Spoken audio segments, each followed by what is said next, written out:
یہ کافی آپ کا کیا کہتے ہیں MQM پاکستان کا کافی پسندیدہ فقرہ بن چکا ہے، لیکن یہ آپ کے پرانے ساتھی تھے، MQM سے علیحدہ بھی ہو چکے، کچھ تو اسپیکولیشن ہوگی واپس کیوں آئے؟ بہت شکریہ. میرے خیال میں جو ہمارا بیان جاری ہوا ہے اس میں اس طرح کا تو کوئی لفظ نہیں ہے. جو حقیقت حال ہے وہ ہم نے بیان کر دی کہ نہ انہوں نے پاکستان واپسی کے حوالے سے ہمیں مطلع کیا، نہ ہی کوئی اس خواہش کا اظہار کیا کہ جو میڈیا میں بہت قیاس آرائی ہو رہی ہے جناب وہ MQM پاکستان میں شمولیت اختیار کرنا چاہتے ہیں، نہ یہ ہمارے کوئی علم میں تھا اور اس طرح کا کوئی بھی امکان نہیں تھا. کیوں آئے ہیں اس کا جواب وہ بہتر طریقے سے دے سکتے ہیں. کیا MQM پاکستان میں شمولیت کے لیے آئے ہیں؟ مجھے نہیں علم ان کا ارادہ. کیا MQM پاکستان چاہتی ہے کہ وہ ہمارے ساتھ ابھی شامل ہو کے کام کریں؟ تو نہیں، ایسا نہیں ہے. ہم نے اس امکان کو رد کیا ہے. ٹھیک ہے. اویس، پھر دوسرا آپشن ان کے لیے یا تو پاک سرزمین پارٹی رہتا ہے یا کوئی اور پارٹی ہو جاتی ہے. ان کا تو سلیم شہزاد صاحب کا تو یہی کہنا ہے کہ وہ اپنا نام کلیئر کرنا چاہ رہے ہیں، لیکن اتنے سال جلا وطن رہ کر پھر اب واپس آنا، ٹائمنگ از ویری انٹرسٹنگ.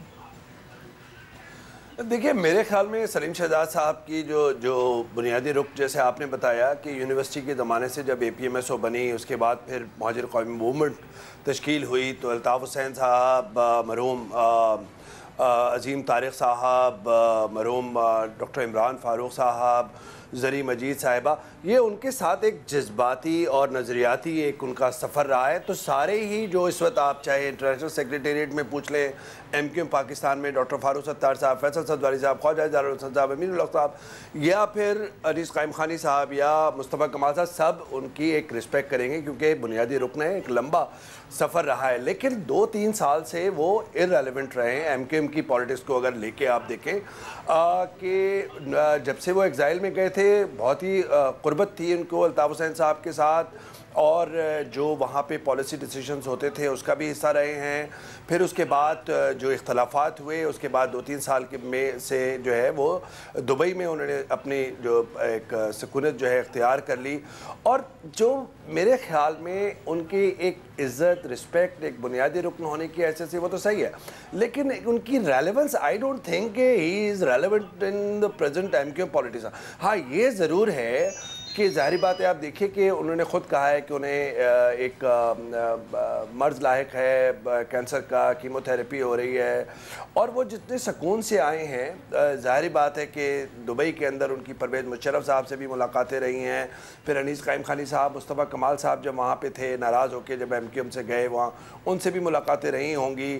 پھر بیچ میں ہم نے دیکھا ایک شوشہ چھوڑا گیا یا جو ایک فلر آیا مارکیٹ میں پاکستان کی پالیٹکس کی امبر، وہ تھا کہ پرویز مشرف صاحب کہیں پاک زمین پارٹی اور MQM پاکستان کو یکجا کرنا چاہ رہے ہیں. جی ہاں، یہاں پر جو رومرز کا جو بازار ہے وہ کافی گرم ہے اس خبر سے. اس میں آپ دیکھیں کہ خواجہ اظہار الحسن صاحب گئے اور انہوں نے جہاں تک میری اطلاعات ہے وہ انہوں نے ان سے بھی ملاقات کی، سلیم شہزاد صاحب سے، اور پرویز مشرف صاحب سے بھی ملاقات کی، جس کی تصاویر یہاں پہ سوشل میڈیا پہ بھی اور ویسے میڈیا پہ بھی آئیں.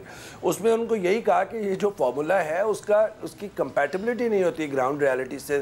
میرے خیال میں جو فرق پڑے گا سلیم شہزاد صاحب جب آئیں گے تو جو کیسز کھلے ہیں وہ چاہے میجر کلیم ٹارچر کیس ہو جو 1992 میں ایک سبب بنا آپریشن کا، فوجی آپریشن کا ایک سبب، اور ادھر سے لے کے پھر ظاہری بات ہے 12 مئی کا جو کیس تھا اس میں وہ اس وقت لنڈن سیکریٹریٹ میں تھے، پھر منی لانڈرنگ کے جو ہے الزامات، پھر جو مبینہ طور پہ جو را کے ساتھ کنیکشن ہے وہ تو انہوں نے ڈکلیئر کر دیا نا امبر، وہ تو ڈکلیئر کر دیا کہ جی اس کی بنیاد پر ہم اریسٹ کریں. میں کہہ رہا ہوں دوسرے کیسز جو نئی کروٹیں بدلیں گے، جس کا ہو سکتا ہے کہ جو اس وقت کی سیاست ہے اس پہ کہیں نہ کہیں اثر ہو، وہ یہ سارے پرانے کیسز ہیں، اس پہ جب تفتیش ہوگی، اور یہ بھی ہو سکتا ہے کہ JIT تشکیل ہو اور ان سے تفتیش ہو اور وہ پورا تعاون کریں گے، کیونکہ میرے خیال میں کہیں نہ کہیں جتنے سکون سے آئے ہیں، سینئر ہیں، ایک کچھ سوچ سمجھ کے تو آئیں گے. اویس میں یہاں جی آپ کو یہاں رکتی ہوں، میں فیصل پر جاتی ہوں کیونکہ جو آپ نے بات کی ان سے بھی ان کا ریاکشن لیتے ہیں.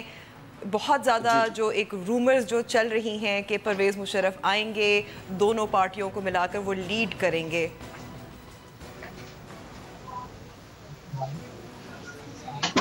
جی فیصل. نہیں، آپ نے بجا فرمایا کہ رومرز ہیں، افواہیں ہیں. اور ان افواہوں کو ہم نے پہلے بھی مسترد کیا تھا. پرویز مشرف صاحب کا بھی جناب ہم احترام کرتے ہیں. ایک اچھا وقت گزارا ان کے ساتھ جب ایم کیو ایم حکومت میں تھی, پرویز مشرف جب صدر تھے یہاں پر. لیکن اس کے قطعاً مقصد یہ نہیں ہے کہ ہم یہ سمجھتے ہیں یا ہم چاہتے ہیں کہ وہ ایم کیو ایم کی قیادت کریں. لیکن ان کے دوستوں کی طرف سے تصاویر سوشل میڈیا پہ, تصاویر جی ملاقات ہوئی, بالکل ہوئی. وہ پریس ریلیز ہم نے بنا کر یہی بھیج دی تھی کہ ان کے بعض دوستوں کی یہ خواہش تھی. ان سے ملاقات کی. خواجہ اظہار الحسن جب دبئی گئے ہوئے تھے تو صرف ان سے نہیں اور بھی بہت سارے لوگوں سے انہوں نے ملاقاتیں کی ہوں گی, جہاں مختلف موضوعات زیر بحث آئے. لیکن ایم کیو ایم پاکستان اس قسم کی کسی بھی تاثر کو یا تجویز کو مکمل طور پر مسترد کر چکی ہے اور ابھی بھی کرتے ہیں. ڈاکٹر فاروق ستار سربراہی کر رہے ہیں ایم کیو ایم پاکستان کی. اس کی ایک رابطہ کمیٹی ہے جو کہ با اختیار ہے, جو اپنے فیصلے یہیں بیٹھ کر کراچی شہر میں پاکستان میں ہی کر رہی ہے. اور ہم یہ سمجھتے ہیں کہ وی آر کیپیبل انف کہ ہم اپنے فیصلے کر سکتے ہیں. ٹھیک ہے. اویس, ایک طرف پی ایس پی, ایک طرف ایم کیو ایم, تو اب آنے والے جو انتخابات ہیں ووٹ تو سپلٹ ہو گیا, کیونکہ ایم کیو ایم لندن بھی تو کوشش کرے گا کہ ظاہر ہے کچھ ووٹ وہ بھی حاصل کریں جب الیکشنز آئیں گے.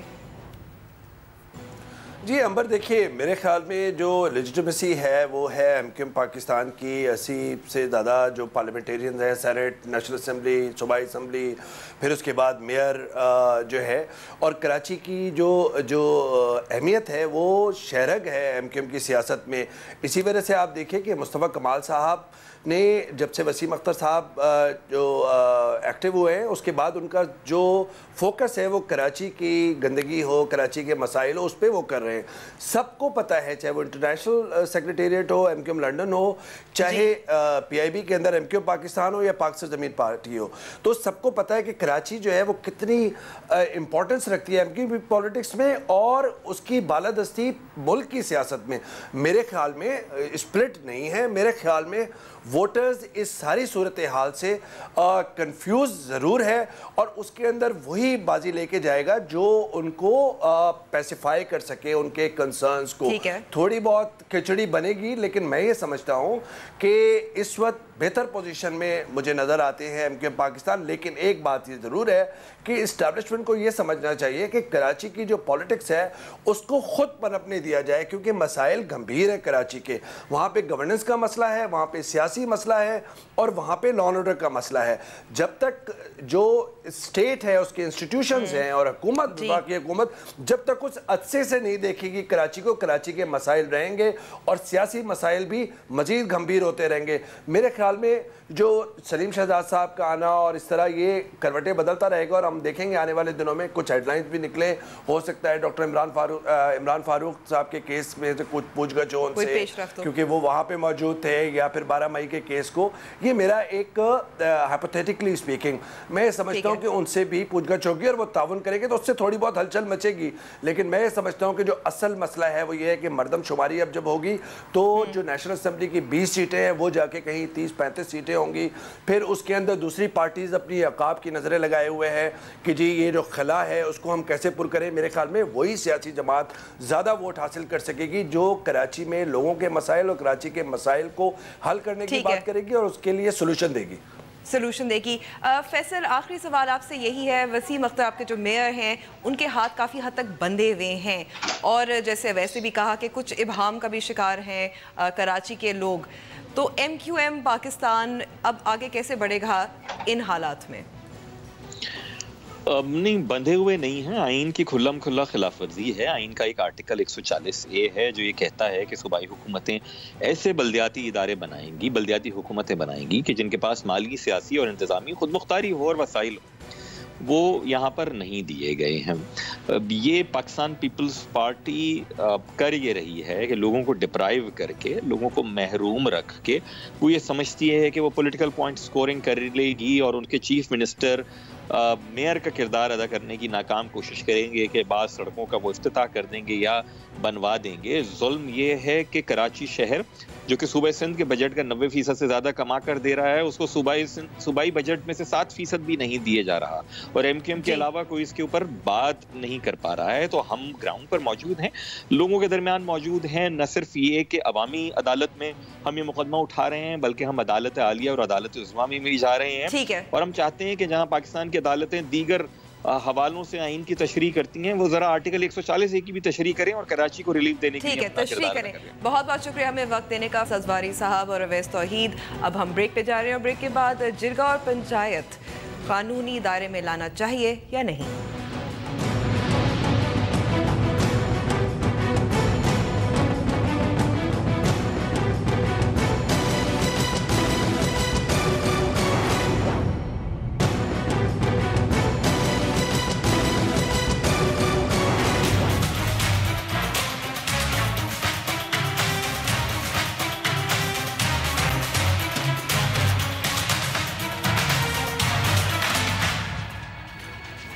ویلکم بیک ٹو دا شو. قومی اسمبلی نے ملک میں جرگہ اور پنچایت کو قانونی تحفظ دیتے ہوئے ADR ایکٹ 2016 پاس کر دیا ہے. یہ قانون کیا ہے، جانتے ہیں رضا خان کی اس رپورٹ میں. قومی اسمبلی نے متبادل تنازعہ جاتی تصفیہ بل 2016 کی متفقہ طور پر منظوری دے دی. اس بل کے اطلاق سے سول اور قابل ضمانت فوجداری تنازعات کا فیصلہ عدالت کی بجائے متبادل فورم یعنی جرگے کے ذریعے بھی کیا جا سکے گا. وزیر قانون زاہد حامد نے ایوان کو بتایا کہ اس عمل میں وکلاء، سول سوسائٹی، علماء اور معاشرے کے دیگر افراد کو بھی شامل کیا جا سکے گا. بل کے تحت پنچایتی عمل اور اس کے فیصلوں کو قانونی شکل دی گئی ہے. جرگے یا پنچایت کے ارکان کا فیصلہ حکومت ہائی کورٹ سے مشاورت کے ذریعے کرے گی. ہر جرگے کا دائرہ کار یونین کونسل کی سطح تک ہوگا. کسی بھی تنازع یا مقدمے کو فریقین کی رضامندی سے جرگے کو منتقل کیا جائے گا. جرگے سے تصفیہ نہ ہونے پر معاملہ عدالت کو بھیجا جا سکے گا. وزیر قانون زاہد حامد کا کہنا تھا کہ اس قانون کا مقصد عدالتوں پر مقدمات کا بوجھ کم کرنا اور تنازعات کا قابل قبول اور آسان حل نکالنا ہے. رضا خان، ڈان نیوز، اسلام آباد. یہ بل ابھی قومی اسمبلی میں منظور ہوا ہے، اس کو ابھی سینٹ میں جانا ہے. لیکن کیا یہ جو ہمارے ملک میں انصاف کے لیے لوگ جن کی تلاش رہتی ہے، ان کے لیے حل اس سے نکل سکتا ہے یا نہیں؟ اس پہ بات کرنے کے لیے ہمارے ساتھ موجود ہیں جسٹس ریٹائرڈ ناصرہ اقبال صاحبہ. بہت بہت شکریہ ناصرہ صاحبہ ہمیں وقت دینے کا. ناصرہ صاحبہ، پنچایت اور جرگہ کا جو نظام ہے یہ تو صدیوں سے اس علاقے میں رہا ہے. اگر اس کو قانونی دائرہ، آئینی دائرے میں لانے کی کوشش کی جا رہی ہے تو کیا حرج ہے؟ اس میں بہت بڑے حرج ہیں، کیونکہ یہ جو ہے نا پنچایت اور جرگہ کا نظام جو جیسے آپ نے کہا یہ صدیوں سے یہاں رائج ہے، اور اس کو انگریز جو ہمارے تھے نا حاکم، انہوں نے اس کو قبول کر لیا تھا. اور جو لوگ اس میں تھے جاگیردار اور زمیندار جو اس میں بنتے تھے، آپ کہیں پنچایت کے سرپنچ یا جرگے کے سردار، وہ ان کو اپنے ساتھ ملا لیا تھا. تو جو وہ حکم چاہتے تھے وہ صادر کروا لیتے تھے ان سے. ایک بات تو یہ تھی. دوسری بات یہ تھی کہ جرگے اور پنچایت میں عورت کا آنا یا اپنا وہاں پہ کوئی کیس پریزنٹ کرنا ممانعت ہے.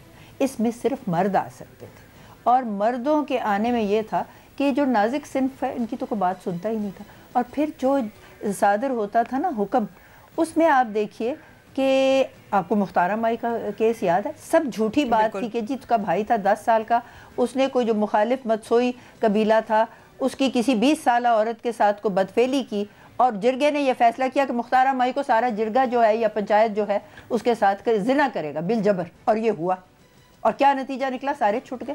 یہ تو ہوتے ہیں جرگے کی حالات. اور یہاں ابھی آج کے اخبار میں تھا کہ کسی بندے کے اوپر کہہ دیا کہ اس نے کوئی جھوٹی بات کی ہے یا کیا ہے، تو اس کی بہن کو ونی کر دیا جائے دوسرے کو.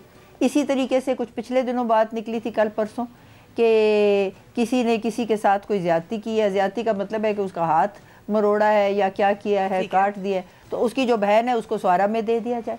تو بالکل ناانصافی قطعاً ہوتی ہے. جرگہ اور پنچایت جو ہے وہ تو ازل سے عورتوں کے اوپر ناانصافی ڈھائی گئی ہے، اور بالکل یہ ہمیں قبول ہی نہیں ہے. آدھی آبادی پاکستان کی عورتیں ہیں، اور کبھی کسی عورت نے نہیں اس بات پہ آمادگی ظاہر کی کہ جرگہ اور پنچایت کو ہم قبول کر لیں گے، یہ قانون کے دائرے میں لے آئیں. قانون میں ہی نہیں ان کو ملتا کچھ اپنا حق، تو اس کو اپنے اوپر مسلط کر لیں تو یہ تو اس سے بدتر ہے. اور پھر یہ لکھا گیا ہے کہ اس میں تمام معاملات، میں تو شیڈیول دیکھ کے حیران ہو گئی ہوں کہ کوئی ایسی چیز ہے جو انہوں نے چھوڑ دی ہے. پیٹنٹس، کاپی رائٹس تک hereditary matters canal and drainage act میں جو ہے وہ بھی سول میٹرز جو ہے اور جو کرمنل میٹرز 345 کے تحت کمپاؤنڈیبل ہے. اب تو ہر چیز کمپاؤنڈیبل ہے, یہ سب چیزیں اس میں شامل کی ہوئی ہے, تو پیچھے رہ کیا گیا؟ تو عدالتوں کی تو پھر بات ہی ختم کر دیں, پھر ساری جلگے. لیکن ناصر صاحبہ ایک جو دلیل دی جاتی ہے کہ ہمارے اسپیشلی خاص طور پر جو لوور کورٹس ہیں وہاں کیسز چلتے جاتے ہیں, پینڈنسی بہت ہے, لوگوں کو انصاف نہیں ملتا, تو اگر ان کو کسی طریقے سے جیسے میں نے کہا کہ قانونی یا آئینی دائرے میں لایا جائے, جیسے اس قانون کے تحت نیوٹرلز اپوائنٹ کیے جائیں گے اور یہ عدالتوں کے ساتھ کام کریں گے, تو پھر کچھ حد تک آپ کا جو دباؤ ہے عدالتوں کا وہ کم نہیں ہو جائے گا؟ یہ بات جو آپ کی کہنی ہے یہ بالکل مناسب ہے. آپ کو میں ایک بات بتاؤں, 1951 میں جب ہماری سینسس ہوئی تھی پہلی, اس وقت جو علاقہ اب پاکستان پہ مشتمل ہے اس کی آبادی 3.25 کروڑ تھی. آج تو فردم شماری کوئی کرا ہی نہیں رہا تھا کہ پتہ ہی نہ لگے کہ کتنی آبادی ہوگی, لیکن 20 کروڑ سے زیادہ ہے, غالباً 22 کروڑ سے شاید تجاوز ہی کر گئی ہو. اس کا مطلب ہے کہ عدالتیں تو تقریباً وہیں کی وہیں, شاید ان میں میرا خیال ہے 5% اضافہ کیا ہو, اور جو آبادی ہے وہ ہو گئی ہے 7 گنا, کیونکہ اگر 3.25 کروڑ تھی اور اب اگر 20 کروڑ یا 22 کروڑ ہے تو 7 گنا ہو گئی ہے. تو ظاہر ہے جب اتنے زیادہ ہو گئے ہیں لوگ تو تنازع اس سے 7 گنا سے کہیں زیادہ ہو گئے, کیونکہ لوگوں میں نہ برداشت رہی ہے, نہ وہ کسی کی بات سننے کو تیار ہے. اب باہر نکلے کوئی کسی کو کہے بھی ذرا اپنی گاڑی پارک میں آپ نے نہیں کھڑی کی, میرا راستہ رکا ہے ہٹاؤ, تو وہ باہر نکل کے اس کو ایک چپیڑ لگائے گا, اور وہ آگے سے کچھ کہے گا تو پستول نکال لے گا. ہر ایک کے پاس تو اسلحہ.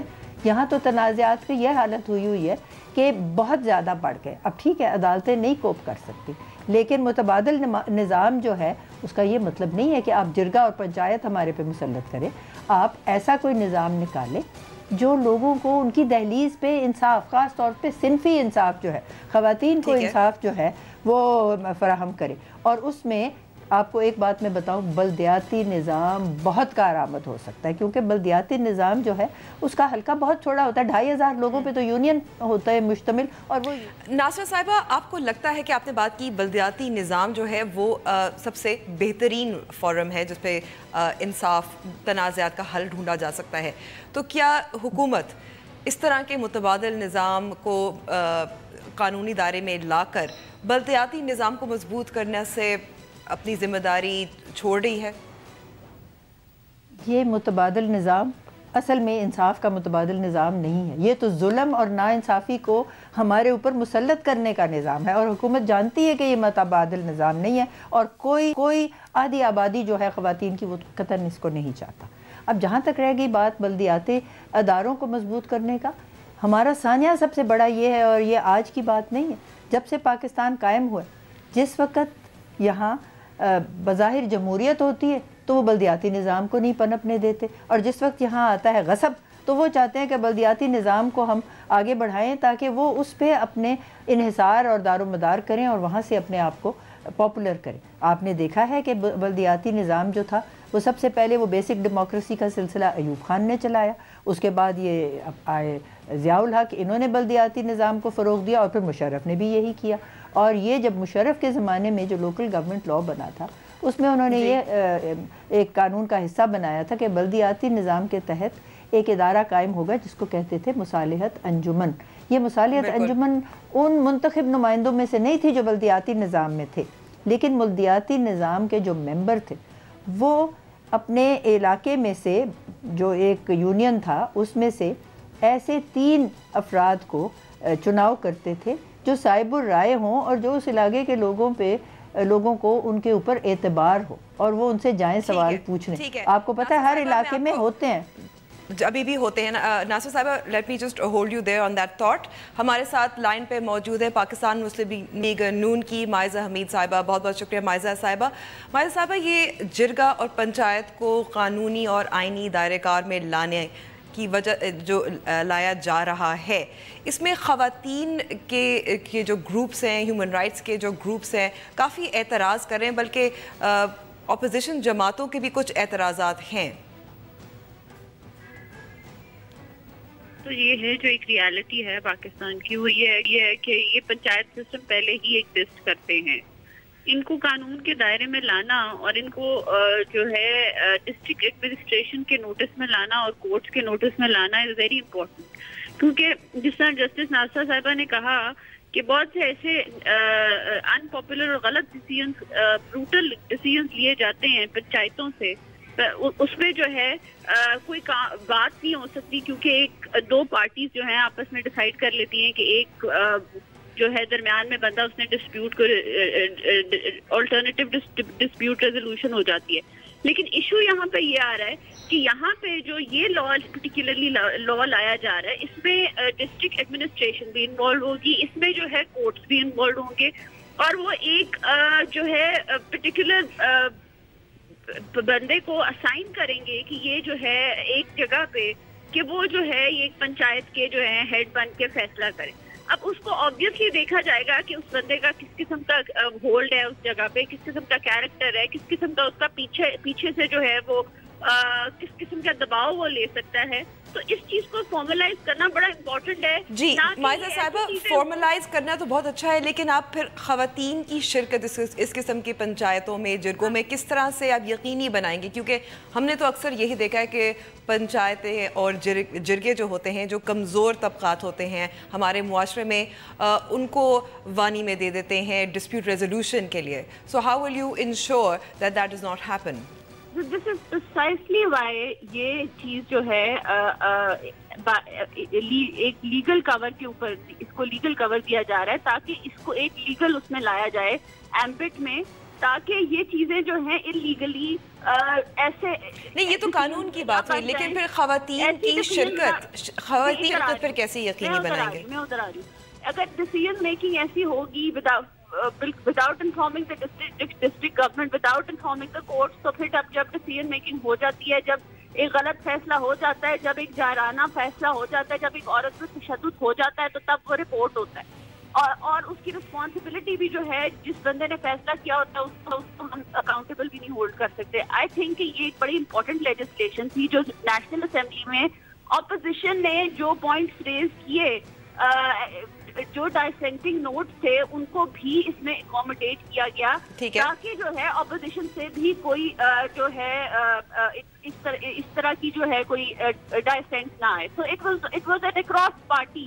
آپ اکراس پارٹی تو کہہ رہی ہیں مائزہ صاحبہ، لیکن صرف 23 ایسے M N A that is because اس وقت پریزنس 23 لوگوں کی تھی، but that is not mean کہ یہ اکراس پارٹی لیجسلیشن نہیں ہے، بلکہ پی ٹی آئی کو کریڈٹ بھی دیا گیا اس بات کا کہ انہوں نے اس لیجسلیشن پہ دے ایگریڈ اپون اٹ، اینڈ انہوں نے جو ڈائسینٹنگ نوٹس دیے تھے انہوں نے بھی یہ کہا کہ ہم نے یہ ڈائسینٹنگ نوٹس جو ہیں اپنے لیجسلیشن میں انکارپوریٹ کیے ہیں. اب عورتوں کی جو بات آتی ہے، this is too early in the day to talk about the legislation in that form. دیکھیں ابھی تو فیڈرل گورنمنٹ انفارم کرے گی پروونسز کو، اور پروونشل گورنمنٹ انفارم کرے گی فیڈرل گورنمنٹ کو کہ اس کو کس طرح فارملائز کرنا ہے. تو جو آپ نے لوکل باڈیز کا پوائنٹ آف ویو کی بات کی، اس میں جو عورتوں کی ریپرزنٹیشن ہے، I think that should be added in the jirga, یا کسی نہ کسی طرح اس کو اکوموڈیٹ کرنا چاہیے تاکہ عورتوں پہ جو تشدد لیکن فی الحال قانون میں جو مسودہ میں نے دیکھا ہے اس میں تو ایسی کوئی چیز موجود نہیں ہے. بیکاز یہ ابھی ایک فارملائز قسم کی باڈی نہیں بنی، ابھی صرف لیجسلیشن ہوئی ہے. سو اگر ہم یہ سمجھیں کہ عورتوں کی ریپرزنٹیشن نہیں ہوگی یا عورتوں کے اوپر ظلم ہوگا اس کے تھرو اور اس کو ایک لیگل کور مل جائے گا، تو this would be too early in the day to say سم تھنگ لائک دیٹ. ابھی تو ایک لیجسلیشن ہوئی بنی ہے، اس کا سسٹم پورا نیچے فارملائز کرنا از another job. I think this is too early in the day to say کہ یہ چیز جو ہے ایک ان لافل چیز کو لیگل کور دے گی، بلکہ میں تو سمجھتی ہوں کہ اس میں یہ نوٹس میں آ جائے گا ڈسٹرکٹ گورنمنٹ میں کی اور کورٹس کے کہ کون فیصلہ کرے گا، کون جو ہے میڈیٹنگ باڈی ہو درمیان. جی ناصرہ صاحبہ، آپ کو لگتا ہے مائزہ صاحبہ کہہ رہی ہیں کہ ابھی قبل از وقت ہے اعتراض کرنا، سوال اٹھانا، تو آپ کو لگتا ہے کہ واقعی قبل از وقت ہے یا ابھی وقت ہے کہ یہ باتیں، یہ نکات جو ہے ہم حکومت کے سامنے پیش کریں؟ ابھی یہ باتیں ہونے کا وقت ہے. اور سب سے پہلی بات تو مجھے قابل اعتراض یہ لگی ہے کہ ڈرافٹ بل اگر کوئی ایسا مسودہ ہوتا ہے جو تمام جو ہیں شہری اس پہ اثر انداز ہوتا ہے، تو طریقہ یہ ہوتا ہے کہ وہ ہر جگہ شائع ہو اور جب ہمارے یہاں اشاعت کا بات ہوتی ہے تو اب تو شکر خدا کا کہ کفر ٹوٹا خدا خدا کر کے کہ یہ لوکل گورنمنٹ کے کوئی الیکشن نام نہاد ہوئے ہیں اور لوکل گورنمنٹ قائم ہے. ہر یونین کاؤنسل کے دفتر کے سامنے آویزہ ہونا چاہیے تاکہ لوگوں کو پتہ ہو کہ یہ ہے کیا, اخباروں میں شائع ہو, جو پڑھے لکھے ہیں وہ پڑھ سکے کہ کیا ہو, اور اس کے بعد لوگوں سے پوچھا جائے. NCSW ایک ایسی ادارہ ہے جس کو ایک وزارت کا رتبہ دیا گیا ہے اور ان کو یہ اختیار ہے کہ وہ قانون سازی میں حصہ لیں. اگر جو ایسی ایک بات ہے جو صنفی انصاف کے ساتھ تعلق رکھتی ہے تو اس کو سب سے پہلے ان کے سامنے لانا چاہیے تھا. انہوں نے پہلے اس کو مطالعہ کرتے بتاتے کہ اس میں کیا چیز درست ہے کیا چیز غلط ہے اور پھر یہ بات آگے جاتی. اور میں نے تو جیسے کہا کہ یہ ازل سے عورتوں پہ مظالم ڈھانے کا طریقہ ہی صرف جرگہ اور پنچایت کے ذریعے تھا, اس لیے کہ اس کو وہاں پہ موجود ہونے کا تو حق نہیں تھا, لیکن اس کے خلاف ایک فیصلہ جو ہے وہ کرتا تھا, جاگیردار کرتا تھا, سردار کرتا تھا, اور وہ فیصلہ جو تھا وہ اس کے اوپر ہو جاتا تھا اس کا اثر. جیسے کہ میں نے آپ کو مختارہ مائی کا کیس بتایا, یا جیسے کوئی 7-5 بہنیں ابھی پچھلے دن کہہ دیا کہ ان کو ونی کر دو, 2 سال کی, 6 سال کی, 10 سال کی فلاں جگہ بھیج دو. یہ جرگے کے فیصلے جن الفاظ اور جن اداروں کے اوپر ہمیشہ سے ایک ہوئی ہے رسوائی اور بدنامی, ان کو آپ کوئی بھی لباس پہنا دیں تو وہ بیچ میں سے تو وہی رہیں گے. اس لیے اگر ادارہ متبادل نظام بنانا ہے تو کوئی اور بنائیں اور اس میں ہر ایک کے ساتھ کنسلٹیشن کریں, اور یہ اس کو ٹیبل کرنے سے نیشنل اسمبلی پہلے کریں. اور جو بات آپ نے 23 کی میں تو حیران ہو گئی ہوں, 342 ممبر ہیں نیشنل اسمبلی کے, اور جب تک کورم نہ ہو کوئی لیجسلیٹو میٹر موو نہیں ہو سکتا. 23 ممبروں کی موجودگی میں انہوں نے لیجسلیشن کرا لی جس میں 7 تھے اپوزیشن کے, وہ ان کے ساتھ گئے تو وہ 7 بھی وہ سمجھیں کہ وہ بالکل غلط نظریے کے اپوزیشن کے تھے. اپوزیشن میں ہونے کا وہ پیغمبر تو نہیں بن جاتے. اگر کوئی غلط بات کی آپ کے پارٹی جو رولنگ پارٹی ہے ان کے ممبرز نے, ان کے ساتھ مل گئے 7 اپوزیشن ممبرز, اور 23 ممبرز نے ایک بل پاس کر دیا. یہ بل تو پاس ہوا ہی نہیں, اس بل کو میں بل ہی نہیں سمجھتی. دس از وائڈ ایب انیشیو. میں آج عدالت میں جاؤں تو کوئی عدالت یہ بات مانے گی ہی نہیں, اور ایسے لوگوں کو وہاں بٹھا کے گزر کرا دیتے جن کو قانون کا پتہ ہی کچھ نہیں. یہ تو سب سے بڑی مصیبت. جی ناصر صاحبہ, میں اس وقت جواب اسی پر آپ کی بات پر مائزہ صاحبہ سے جواب لوں گی.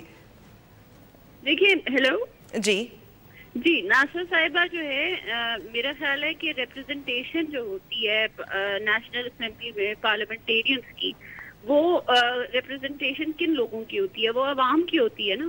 تو جو لا میکرز ہوتے ہیں وہ وہی ہوتے ہیں جو پاکستان کے لوگوں کو ریپرزینٹ کرتے ہیں. تو یہ کہنا کہ یہ ان کو لا کا ہی نہیں پتا, it's quite unfair. I think کہ لا وہی بناتے ہیں جو پاکستانی لوگوں کو, پاکستان کے لوگوں کو, پاکستان کے گراس روٹ کے لوگوں کو ریپرزینٹ کرتے ہیں. تو اور دوسری بات یہ ہے کہ ابھی ناصر صاحبہ نے بات کی کہ یہ جو جرگہ سسٹم ہے اس میں جو ہے ایک جرگہ سسٹم ہوتا تھا جس میں آپ کو پتہ ہی نہیں ہوتا تھا کہ کون فیصلہ درمیان میں کر رہا ہے, ویدر وہ بندہ لیگل ہے ان لیگل ہے, کیا وہ کس قسم کا آدمی ہے, اس کا کیریکٹر کیا ہے, وہ کس قسم کی جو ہے اس کے بیک گراؤنڈ ہے. اب اس کو اگر ایک لیگل کور دیا جا رہا ہے جہاں پہ ڈسٹرکٹ ایڈمنسٹریشن کو بھی اس آدمی کا پتا ہوگا, وہ بھی اتھارٹی ہوگی جو ڈیسائیڈ کرے گی کہ کیا وہ پنچایت کا ہیڈ بن کے فیصلہ کر سکتا ہے کہ نہیں کر سکتا. دوسرا کورٹس بھی اس کو اتھینٹیکیٹ کریں گے کہ کیا وہ انسان جو ہے وہ کیا فیصلہ کر سکتا ہے کہ نہیں کر سکتا, کیا اس کا بیک گراؤنڈ ہے, کیا اس کا کوئی کرمنل بیک گراؤنڈ بھی ہے یا نہیں ہے.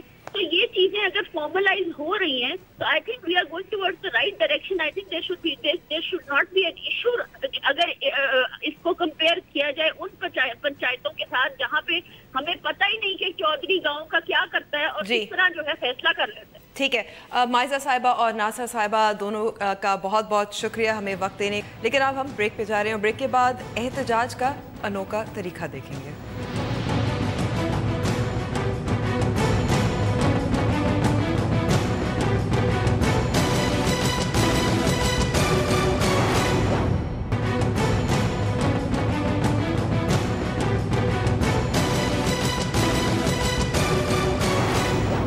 نیوز وائز میں ایک بار پھر خوش آمدید. دیکھو بچوں, ڈاکے آیا, ساتھ میں اپنا تھیلا لایا. جی ہاں, آپ کو ملواتے ہیں ہری پور کے ایک ڈاکے سے جو بینائی سے محروم ہے لیکن اپنا فرض پھر بھی بخوبی سے نبھا رہے ہیں. دیکھیے مزید ڈان.com کی اس رپورٹ میں.